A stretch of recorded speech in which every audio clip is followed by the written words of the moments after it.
बुद्धि की खेती। एक बार बादशाह अकबर ने बीरबल की बुद्धि की परीक्षा लेनी चाहिए। उन्होंने बीरबल से पूछा, बीरबल, क्या बुद्धि की खेती की जा सकती है? बीरबल कुछ सोचते हुए बोला, जी हुजूर, जरूर की जा सकती है। यह सुनकर अकबर बोले, तो ठीक है, तुम बुद्धि की खेती करो और उसका फल हमें उपहार में दो। बीरबल बोले, जैसा जहांपनाह का हुक्म। मैं जल्दी ही बुद्धि की खेती करके उसका पहला फल आपको भेंट करूंगा। सभी दरबारी अकबर और बीरबल की बातें सुन रहे थे।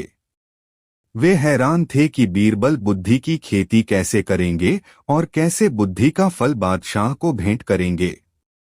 दरबार के समाप्त होने पर बीरबल सीधे राजमाली के पास जा पहुंचे और बोले, माली, राज उद्यान में कद्दू की बेलों पर क्या कद्दू आ रहे हैं? माली बोला, हुजूर, आ तो रहे हैं, पर अभी वे आलू टमाटर जितने ही छोटे हैं।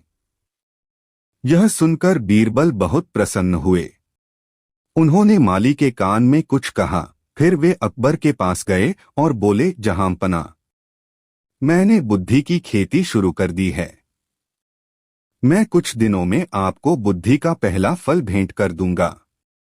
कुछ दिनों के बाद बीरबल राज उद्यान में फिर गए।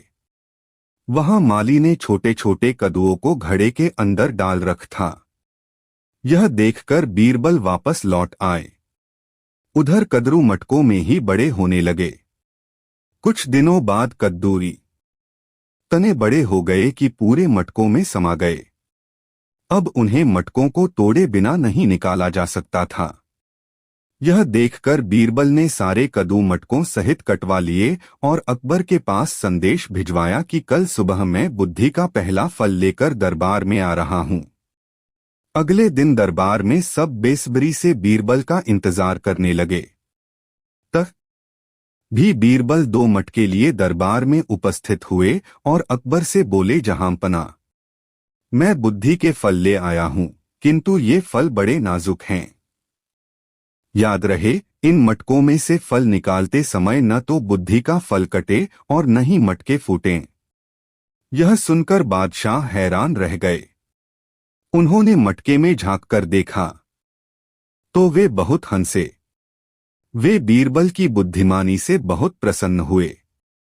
सभी दरबारी भी बीरबल की प्रशंसा करने लगे।